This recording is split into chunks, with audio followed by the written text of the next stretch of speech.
Okay, let's take the climate our the world is in right now. It's very heavy. This is a situation that feels like it's out of control. There are many people in our country right now that feel like their livelihoods are being tossed upside down. How do we then focus on the good versus, the shitstorm that we're going through at the moment? Yeah. Well, there's a video on my channel where I talk about this called How to Change Your Beliefs. And, the idea is actually really simple, which is that a lot of people believe that to change a belief, like let's take like insecurity, for example. If I'm a really insecure person and I want to become a confident, self-loving person, well, I'm in this paradox, right? Where I never feel confident. So I just think that it's not accessible for me. Like it has to feel true to be true.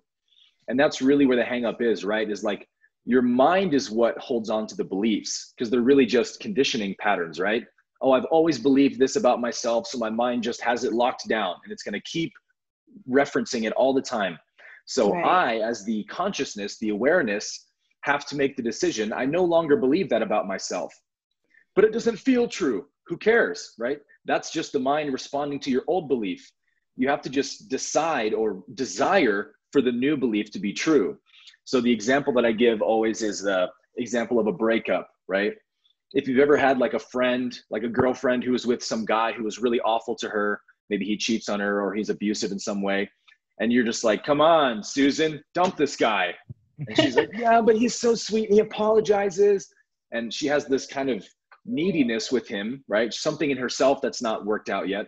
So she keeps going back to this guy over and over. You have all these phone calls with her. Eventually you get exhausted and you're like, look, I'm not talking to you about this anymore. You know what I'm going to Right. say? Make the right decision and we'll talk after that. One day, eventually, Susan has enough, right? The guy cheats on her for the fifth time and she's done. Something in her snaps. She kicks him out, throws his stuff out. And then she calls you and you're like, oh, finally, yes, I'm so happy you finally dumped that loser. That's exactly the process we go through with our beliefs, right? We think that this insecurity is my friend. It's keeping me safe somehow. It's keeping me out of harm's way. And you have to eventually start realizing it is the enemy, right? It is the cause of my suffering and it's not my ally. And eventually I get so sick and tired of being insecure that I just decide like, fuck it. I'm just going to believe I'm confident. And you Mhm. slowly kind of break up with that old version of you Right. because you've Okay. been exhausted from it. And then eventually the new one just becomes manifest. But it comes with the willingness and the decision to take that first step. Yeah. Right. The commitment to the new belief.